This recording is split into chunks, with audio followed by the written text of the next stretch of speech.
Hello students, now we have to start the chapter that is agriculture. Okay, last जो topic था उसमें हमने देखा था इंस्टीट्यूशनल रिफॉर्म्स कि किस तरीके से टेक्नोलॉजिकल एंड इंस्टीट्यूशनल रिफॉर्म्स हुए इन द इंडियन एग्रीकल्चर, है ना। और आज हम पढ़ेंगे अबाउट द जीडीपी, ठीक है, कि कितना कंट्रीब्यूशन है एग्रीकल्चर का। Okay,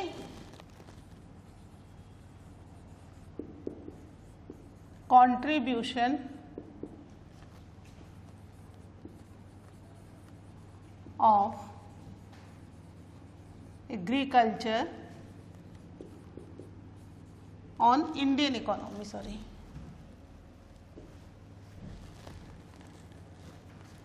agriculture to the Indian economy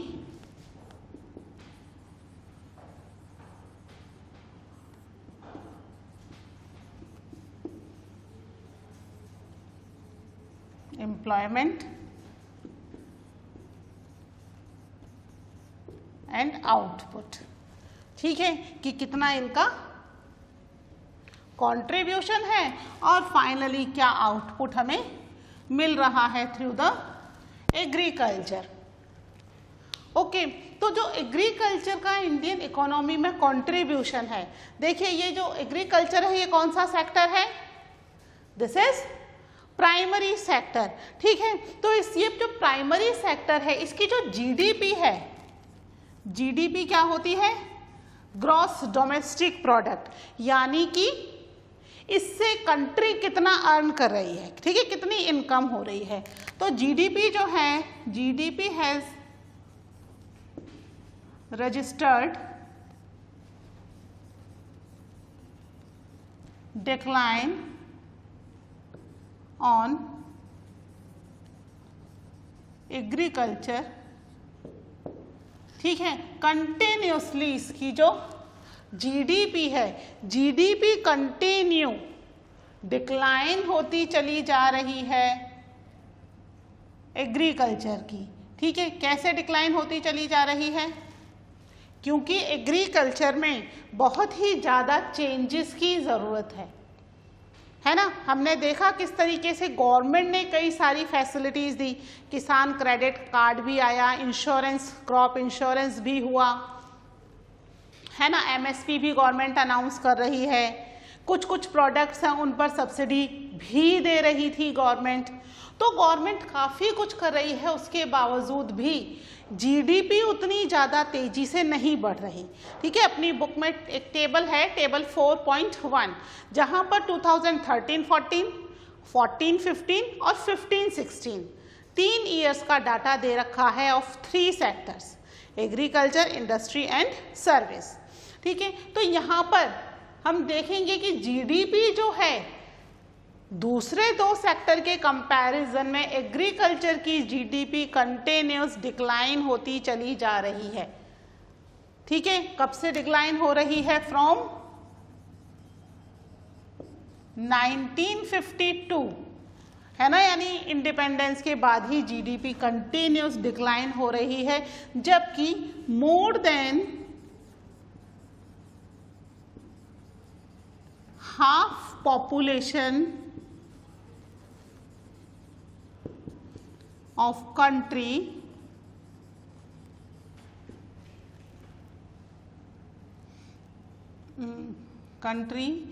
they are busy in the agriculture field, ठीक है, of the country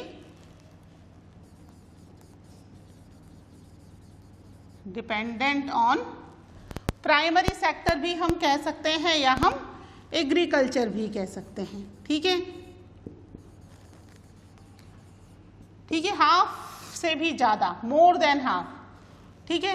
अब लगभग 50% के आसपास पॉपुलेशन जो है already they are dependent on the agriculture, जबकि एग्रीकल्चर में इतना ज़्यादा जीडीपी नहीं हो रही, यानी उस 50% पॉपुलेशन की इनकम भी क्या होगी, it is not rising up, है ना, वो भी नहीं बढ़ रही। क्यों नहीं बढ़ रही, क्योंकि जीडीपी नहीं है, क्योंकि इन एग्रीकल्चर के अंदर बहुत सारे चेंजेस की ज़रूरत है ना। हम इसी के बारे में बात करेंगे। इसके लिए गवर्नमेंट ने कई सारे इंस्टीट्यूशंस भी बनाए हैं जिससे कि एग्रीकल्चर के फील्ड में थोड़ा डेवलपमेंट हो सके और यहाँ पर लोगों को फैसिलिटीज मिल सके।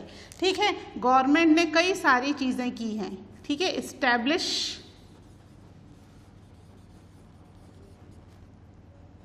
Establishment of Indian council of research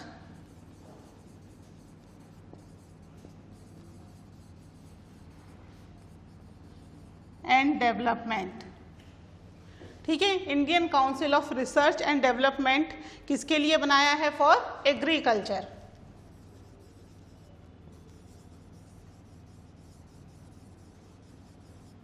इसको बनाया है गवर्नमेंट ने जिससे कि एग्रीकल्चर के फील्ड में ज़्यादा ध्यान दिया जा सके। इसके अलावा हॉर्टिकल्चर सेंटर, हॉर्टिकल्चर क्या होता है?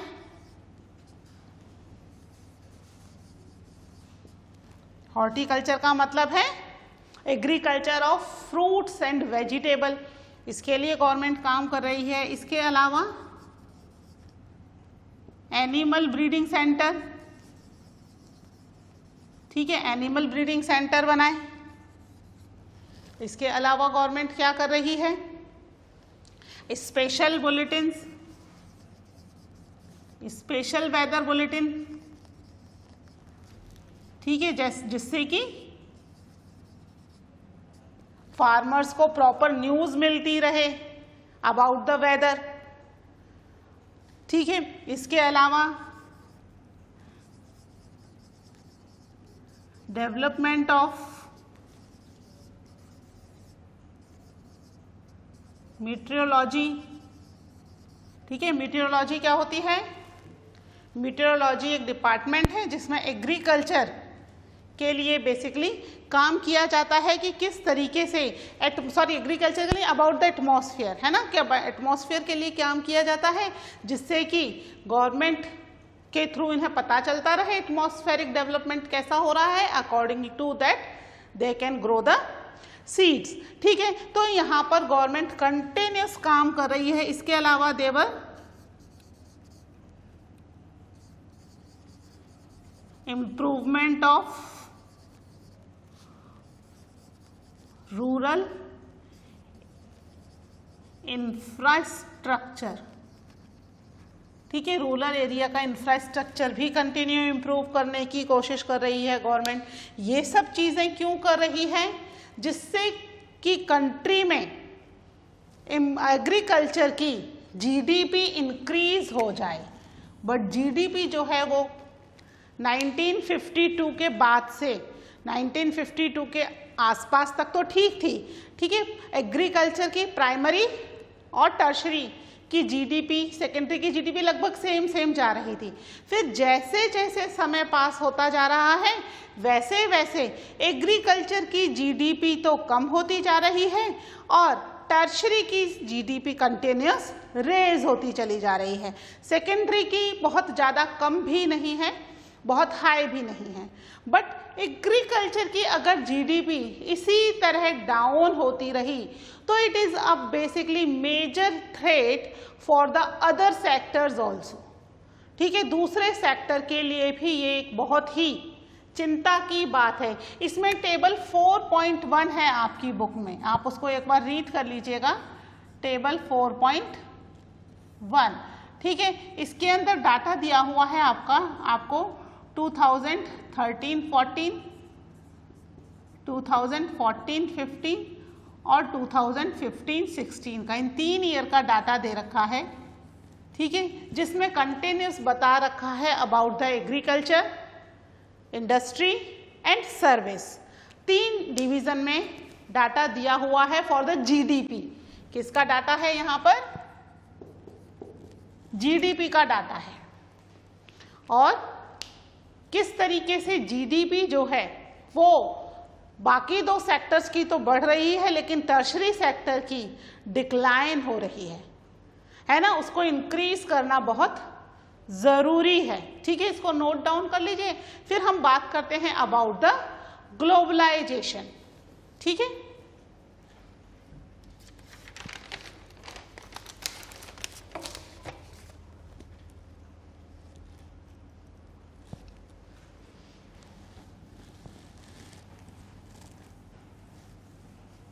ठीक है, ग्लोबलाइजेशन वर्ड तो आपको बहुत अच्छे से पता है। What is globalisation? क्या है ग्लोबलाइजेशन? कि भी कंट्री का दूसरी कंट्रीज के साथ किस तरीके से हर चीज का आदान प्रदान हो रहा है, इंपोर्ट एक्सपोर्ट हो रहा है ना। और इंडिया के लिए तो ये जो ग्लोबलाइजेशन है ये कुछ नया नहीं है, ये बहुत पुराना है। ना केवल हम इंडिपेंडेंट से पहले बल्कि एंशियंट टाइम से चीजों का इंपोर्ट एक्सपोर्ट करते आ रहे हैं, है ना। इंपोर्ट तो कम ही, एक्सपोर्ट बहुत ज्यादा करते थे in the ancient time. Present time में सिनेरियो चेंज हो गया है। ठीक है, तो हम देखते हैं impact of globalisation.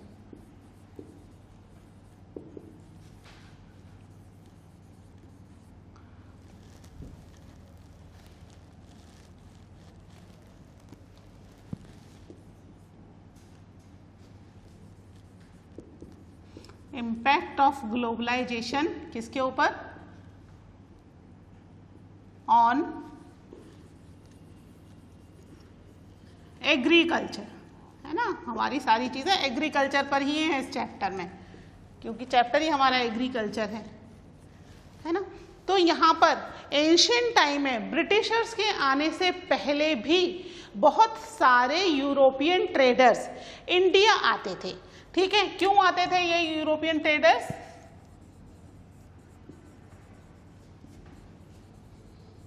European traders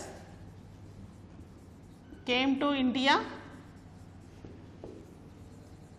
for Indian spices. ठीक है, इंडियन स्पाइसेस के लिए बेसिकली इंडिया आते थे, जो कि इंडिया में साउथ इंडिया के अंदर बहुत ज़्यादा ग्रो किया जाता है।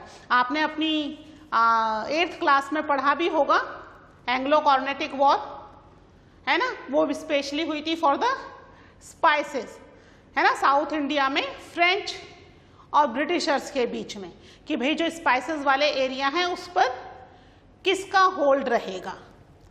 ठीक है, तो यहाँ पर इंडियन स्पाइसेस के लिए बहुत यूरोपियन ट्रेडर्स इंडिया आते थे। नॉट ओनली यूरोपियंस, और भी दूसरे ट्रेडर्स आते थे। इसके अलावा जब ब्रिटिशर्स इंडिया आए, है ना,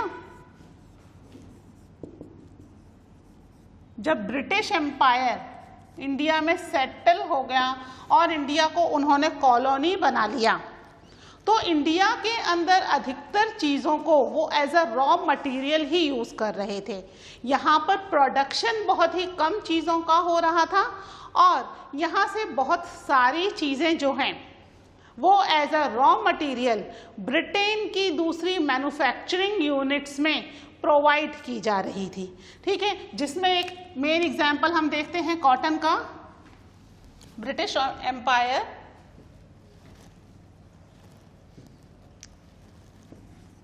use cotton as a raw material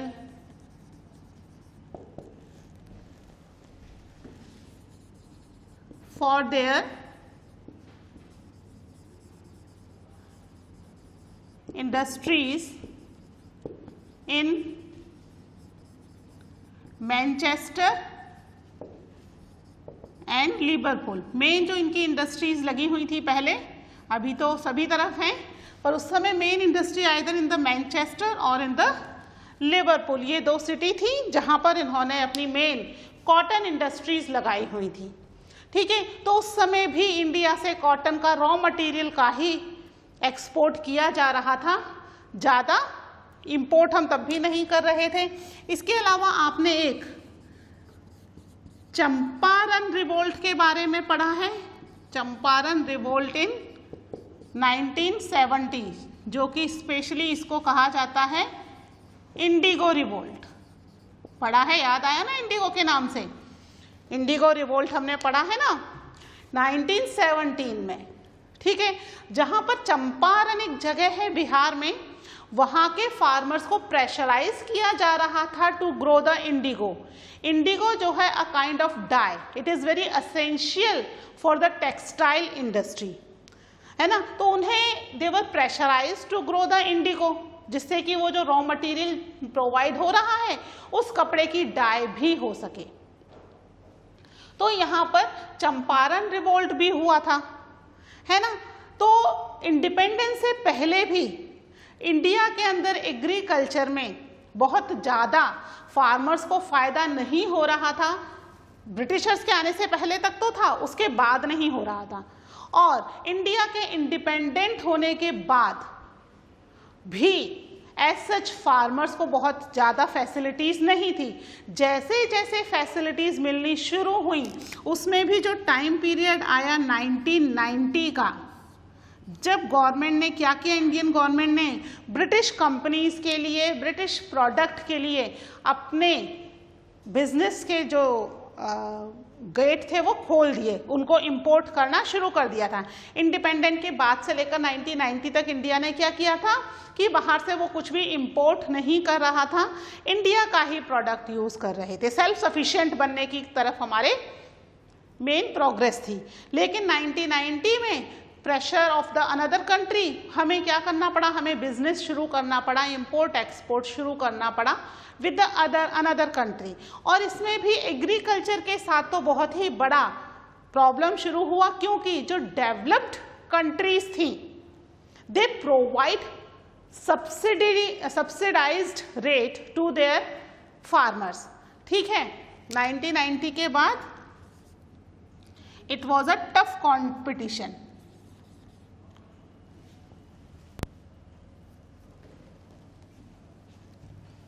ठीक है। It was a new challenge, tough competition की हम लिखते हैं new challenge, new challenge for farmers. क्या चैलेंज था,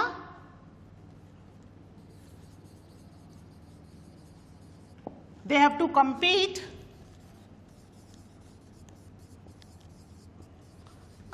with foreign goods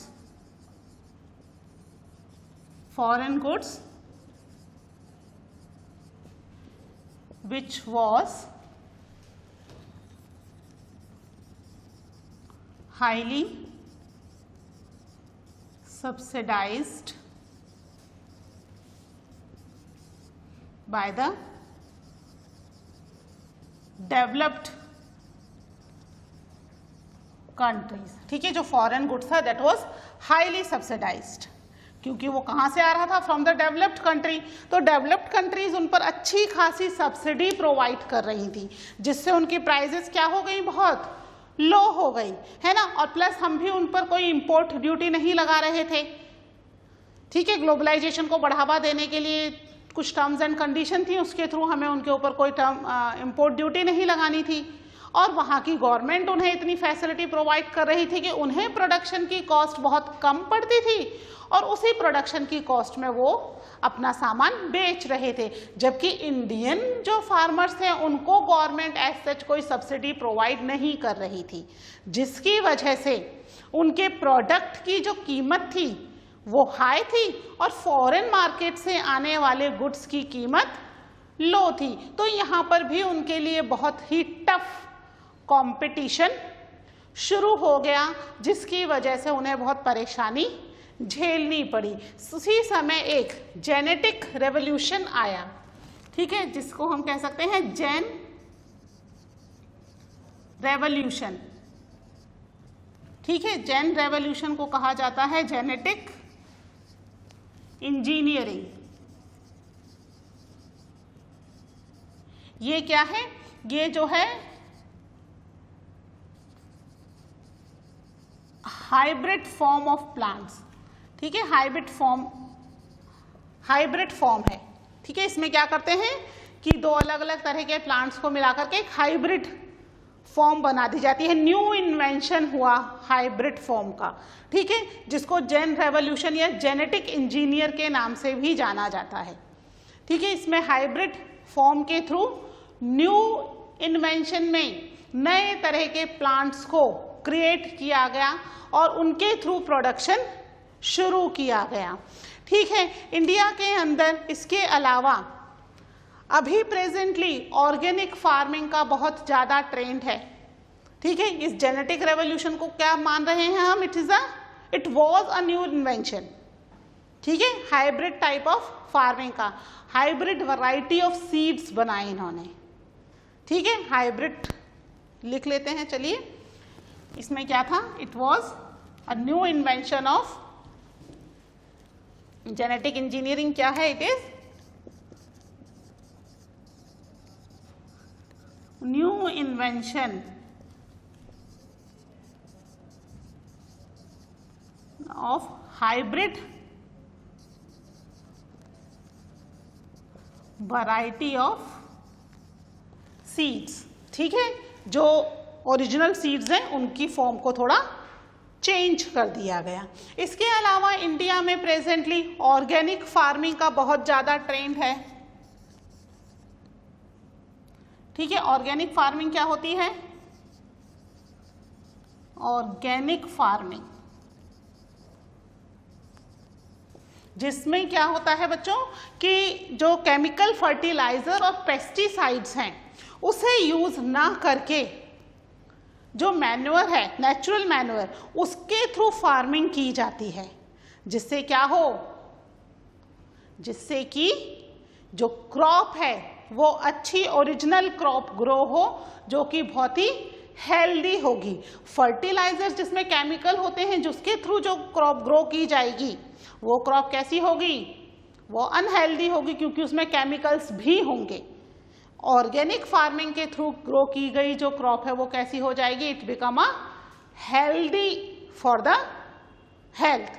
ठीक है, तो आजकल ऑर्गेनिक फार्मिंग का भी बहुत ट्रेंड चल रहा है और उसके प्रोडक्ट भी बहुत डिमांड में हैं, तो ऑर्गेनिक फार्मिंग भी की जा सकती है। इसके अलावा ग्लोबलाइजेशन या फिर अपनी जो प्रॉब्लम्स हैं उससे निकलने के और भी तरीके हैं, जैसे कि हाई वैल्यू क्रॉप को ग्रो किया जाए। ठीक है, क्या होती है? मैं इसको रब कर रही हूं ऊपर वाले पॉइंट्स को।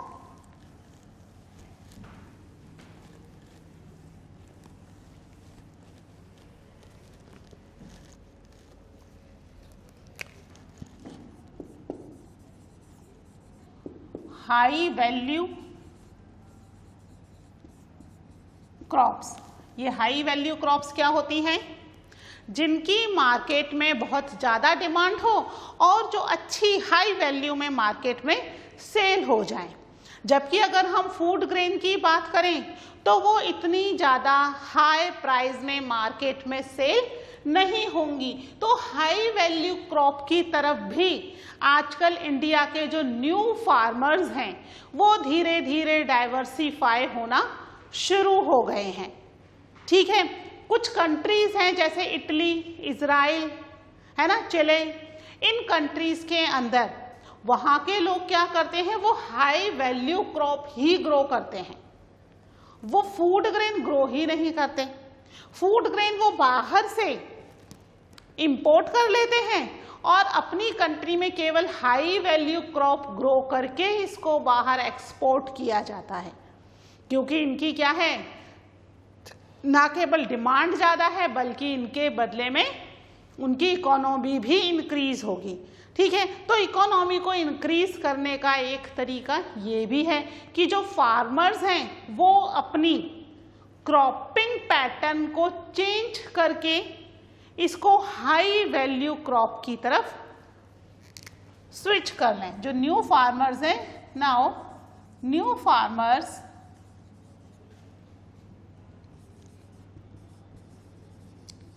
diversify their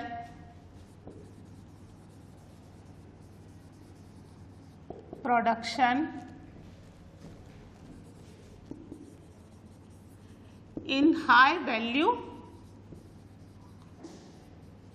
crops. कौन सी हाई वैल्यू क्रॉप्स हैं? जैसे कि जूट है ना, रबर है, मीन्स कमर्शियल क्रॉप। ठीक है, जूट, रबर, ये चीज़ें जो है मार्केट में ज़्यादा प्राइस में बिक रही हैं। इसके अलावा हॉर्टिकल्चर के थ्रू कुछ स्पेशल वेजिटेबल्स और fruits, they are also high value crop. ठीक है, कुछ फ्रूट्स हैं एंड सम वेजिटेबल्स, ठीक है, वो भी मार्केट में हाई वैल्यूज में सेल हो रही हैं। तो फार्मर्स जो हैं वो डाइवर्सिफाई होकर के इन हाई वैल्यू क्रॉप की तरफ जाना शुरू हो जाएं, जिससे क्या हो, कंट्री जो है इसको इंपोर्ट कर सके हाई वैल्यू में, तो जीडीपी इंक्रीज हो जाएगी, है ना। और बदले में अगर फूड ग्रेन की ज़रूरत है तो फूड ग्रेन को हम बाहर से इंपोर्ट कर सकते हैं, क्योंकि फूड ग्रेन पर तो ऑलरेडी जो कुछ कंट्रीज हैं वो क्या दे रही हैं, दे प्रोवाइड सब्सिडी, और ये फूड ग्रेन क्रॉप पर ही सब्सिडी मिलती है ना। हाई वैल्यू क्रॉप पर सब्सिडी नहीं मिलती, क्योंकि उनकी तो ऑलरेडी मार्केट में डिमांड ज़्यादा है, तो अच्छी खासी प्राइस में सेल हो जाता है। तो वो क्या कर सकते हैं कंट्री में कि फूड ग्रेन के ऊपर एम्फसाइज ना करके हाई वैल्यू क्रॉप पर एम्फसाइज करें। लेकिन कंट्री में गवर्नमेंट इससे थोड़ा डरती भी है, क्योंकि 1960 के आसपास जो फूड ग्रेन का डिजास्टर कंट्री में आया था, है ना, फूड ग्रेन काफ़ी कम हो गया था और बाहर से बहुत बल्क में इंडियन गवर्नमेंट को मंगाना पड़ा था। तभी तो फिर ग्रीन रेवोल्यूशन शुरू किया, ऑपरेशन फ्लड शुरू हुआ उसके बाद से ही। तो इससे भी गवर्नमेंट डरती है कि कहीं ऐसा ना हो, अगर सभी फार्मर स्विच हो जाएंगे हाई वैल्यू क्रॉप पर, तो फिर कंट्री के अंदर फूड ग्रेन की कमी ना हो जाए और वो जो पुराना डिजास्टर वाली कंडीशन थी जो 1960 के आसपास आई थी, वो कंडीशन ना आ पाए, है ना। तो इसके लिए ही गवर्नमेंट बफर स्टॉक रखती है, यानी अगले 2-3 साल तक भी कंट्री में कोई डिजास्टर आता है या कोई प्रॉब्लम होती है तो कंट्री की पॉपुलेशन को वो इजीली फीड करवा सकती है ना। तो कंट्री की पॉपुलेशन या फिर हम कह सकते हैं एग्रीकल्चर जो है उसको ज़रूरत है to change the cropping pattern. Genetic revolution भी आ गया है, ऑर्गेनिक फार्मिंग है या हाई वैल्यू क्रॉप के थ्रू वो चेंज कर सकते हैं अपना क्रॉपिंग पैटर्न और अपनी इनकम को बढ़ा सकते हैं। अगर फार्मर्स की इनकम बढ़ेगी तो कंट्री की जीडीपी तो ऑटोमेटिकली इंक्रीज हो जाएगी। ठीक है, तो यहाँ पर हम एग्रीकल्चर की जीडीपी को इंक्रीज करने के लिए कुछ स्टेप्स उठा सकते हैं। ठीक है, इसके साथ ही ये चैप्टर अपना कंप्लीट हो गया है। ठीक है, मिलते हैं in the new chapter in new lecture. Till then, take care. Bye.